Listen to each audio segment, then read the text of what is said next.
All right, my first question is, what is resilience? Anybody, when I say resilient, anybody got any images or people in their mind who they're like, that person's resilient? Anyone? Silence. I feel like a concrete wall. A concrete wall? Yeah, kinda. All right. An armadillo? I like that one, that's cute. Yeah, I just one of those cartoon characters that bounce down and bounce back again. Yep, definitely. Slinky.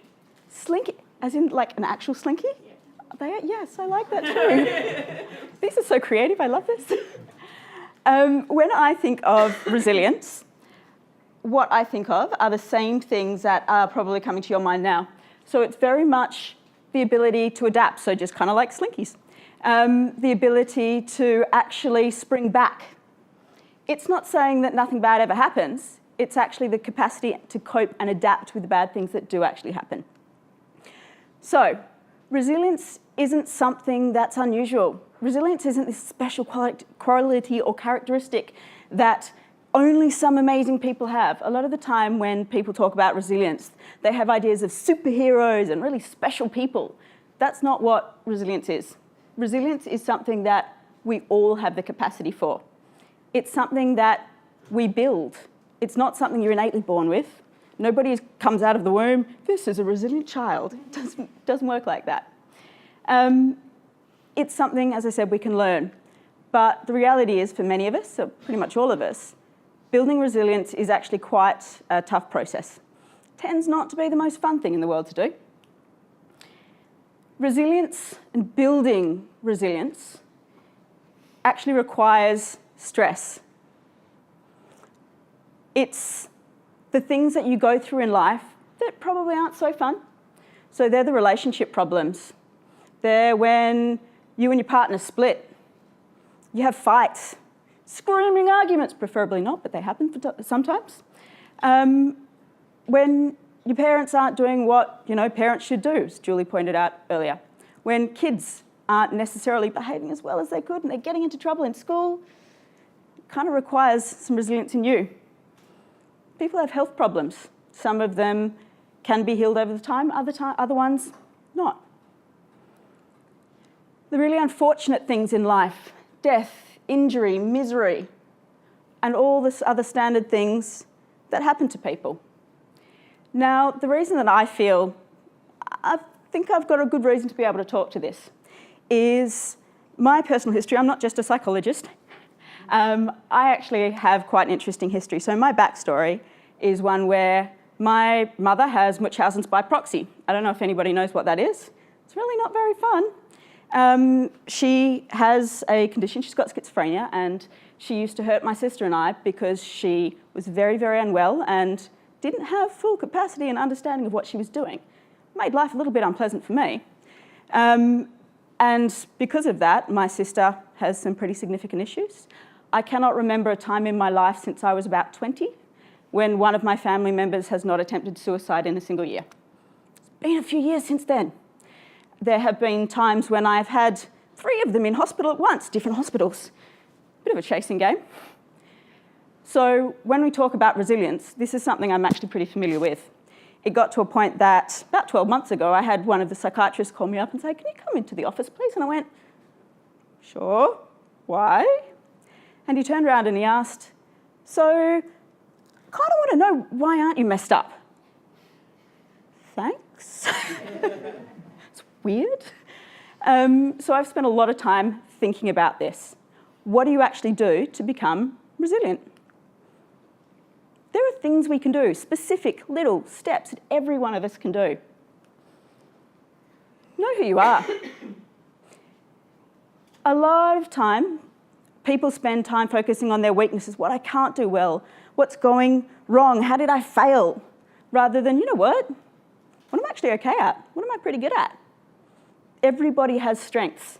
Chances are your strengths and weaknesses are exactly the same thing, but they're probably the way that you're actually exposing them and showing them that actually really matter. I know I can be determined as hell. Unfortunately, that means I sometimes don't step aside and give up when I probably should.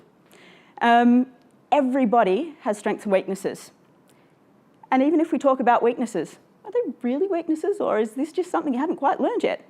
Most of the time, this is just learning how to handle something in the world around you.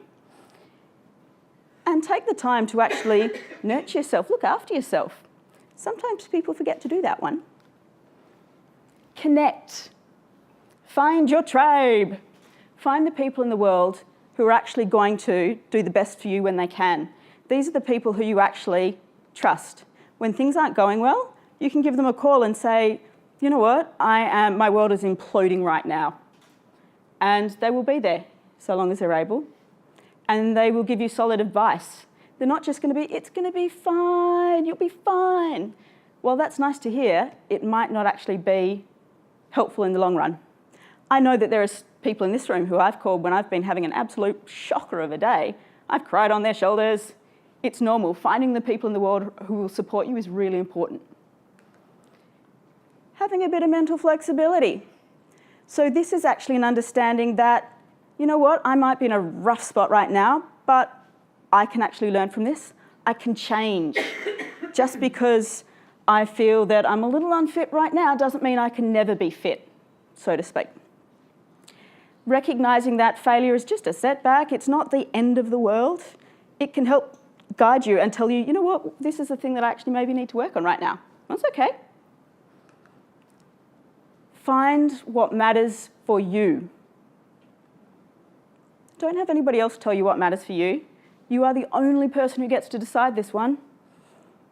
Whether you like coding or kitties or being a unicorn. I like being a unicorn. Whatever it is for you, find the thing that really, really matters. Because if you don't have that sense of purpose, life can feel a little bit meaningless and a little bit unpleasant. Having that sense of purpose is so important. Not just having it, loving it, nourishing it, holding it, building it. I know that Mandy, wherever the lovely lady is, somewhere, there we are, here's Mandy. Aside from being an amazing developer, in my humble opinion, she also loves cosplay, and she's pretty freaking good at it. It's something that she loves and she builds into her life, and it makes her life better. We all need these things. We've got to have a purpose. Recognise what you can and you can't control in this world. So I think this has been pointed out a little bit earlier. Some things in the world you can control. Not a huge amount, the reality is. You can control your thoughts, feelings and behaviours. You can control where you walk and who you talk to. You cannot control how other people behave. It was rightly pointed out that sometimes people are just jerks. You can't control that. You can't make them stop. You can try and control your environment to make it less likely for that to happen, but you can't make them be different from what they are. And sometimes really, really bad things happen. The sad things, the bad things, these are part of life. Rather than focusing on this bad thing's going to happen, an accident, an injury, terrorist attack, earthquakes, focus on what you actually can control. And take a bit of perspective here. Change is a part of life. You will grow older. Your friends will change. Your partners, if you've got them, will change. Your family will change. Your job's going to change. Coding and tech is an industry that is inherently filled with change. It evolves so quick. This is part of our lives. Getting used to it is important. And recognising that there is nothing that you can't surmount. There are things that are hard, really hard, but nothing that you actually can't get past. Trying to be able to use a bit of perspective to recognise that, okay, take a step back. What are all the things that I've managed to cope with in the past is important. It kind of might give you a bit of a sense of, okay, I got this, give you a bit of peace.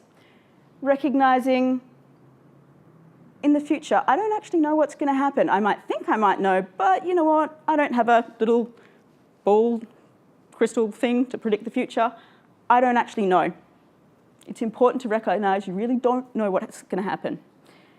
And you know what? Even if you're in a place you don't like, you can physically change. You can move, you can get up, you can change. Distance is important sometimes. Set goals. It's nice to have your passions, but if you don't actually set a goal of like, what do I want to do with my passion? Probably going to make it difficult to actually get anywhere. And here's a really big one for many people in this room. You don't have to be everything. Find the thing that you want to be. When I hear people say, I'm a full stack developer, I generally kind of go, okay, so you do all the things? where else is something missing in your life? If you're doing all the things, and if you are actually a full stack developer, hats off to you, you're amazing. But the reality is, we've got to have some things that we are particularly good at. It's okay to just be good at one thing or to be working towards one thing. Pick your focus, have a bit of consistency here, and it kind of goes with the last slide.